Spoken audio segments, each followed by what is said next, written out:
जय द्वारकाधीश मित्रों, जय मुरलीधर। केम छो बधा? मजामां? मजामां ज हशो। आज आपणे एक देशी पद्धति थी जे लोकोने ચોમાસામાં પાણીમાં જે પગ ઉઠતા હોય અથવા જે પગમાં ઇન્ફેક્શન આવતું હોય એના માટે એક હું દેશી ઉપચાર લઈને આવ્યો છું।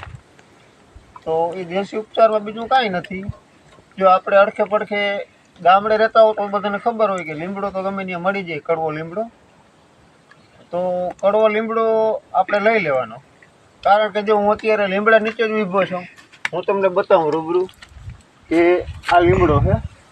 આ લીમડાની મેં 3-4 ડાળીઓ કૂણી કાપી લીધી।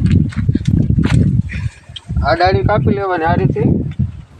ગામડામાં તો મળી જાય, અથવા સિટીમાં જો લીમડો ના મળે તો તમને ખબર હોય તો લીંબોળીનું તેલ કરીને આવે, એ પણ હાલે, એ લઈ લેવાનું।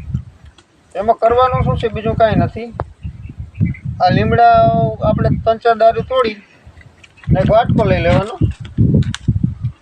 આ વાટકો મેં લીધો। આ વાટકો લઈ આ બધી ડાળીઓમાં એના પાંદડા કાપી લેવાના, આ રીતના પાંદડા કાપી અને એક વાટકામાં લઈ લેવાના। અને આ પાંદડાનું આપણે શું કરવાનું છે કે આપણે જો ગામડે રહેતા હોય તો ખબર હોય કે ખાંડડી કે દસ્તો જૂનો ઉપડવટું હોય, તમને ખબર છે, ડોસિયું આમ રાખીને એટલે પાણાથી લણી દે, ટૂંકમાં પાણો હોય એવો ગોળ કલર, એમાં પાંદડા ને લણી દેતા। બીજું શું કરવાનું, તો આટલા પાંદડા હોય તો એમાં અડધી ચમચી હળદરની નાખવા। હળદર અથવા ઘણા રંગીલી કહેતા હોય, ઘણા હળદર કહેતા હોય, ટૂંકમાં અલગ અલગ બધાના નામ હોય, પણ ટૂંકમાં આપણે જે શાકમાં નાખવાની પીરી કાંઈ નહીં, પીરી એ નાખી દેવાની અડધી ચમચી, અને પછી એને હરખું મિક્સ કરી અને એનું મલમ બનાવી લેવાનું।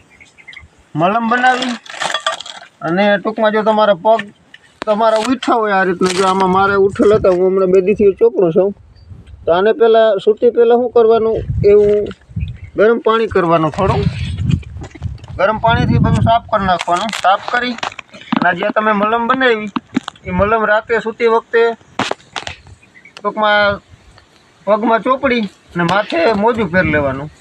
મોજું પહેરી લે એટલે આપણો ટૂંકમાં બિસ્તરો કે ગોદડા કે હોય કંઈ ભરાય નહીં, એના માટે તમે મિત્રો હું 2 દિવસ રાખશો ને એટલે 2 દિવસમાં તમારું જે આ પગનું ઇન્ફેક્શન છે ને એ બધું કમ્પ્લીટ થઈ જશે। તો આજે મિત્રો બસ આટલું, મળીએ એક નવા વિડીયોમાં, ત્યાં સુધી આવજો। વંદે માતરમ, ભારત માતાની જય, જય જવાન, જય કિસાન। વિડીયો ગમ્યો હોય તો લાઈક કરજો, શેર કરજો, ટૂંકમાં બીજા માણસોને જાણવાનું મળે, અને જો ચેનલમાં નવા હો તો ચેનલને સબસ્ક્રાઈબ કરજો। બાય।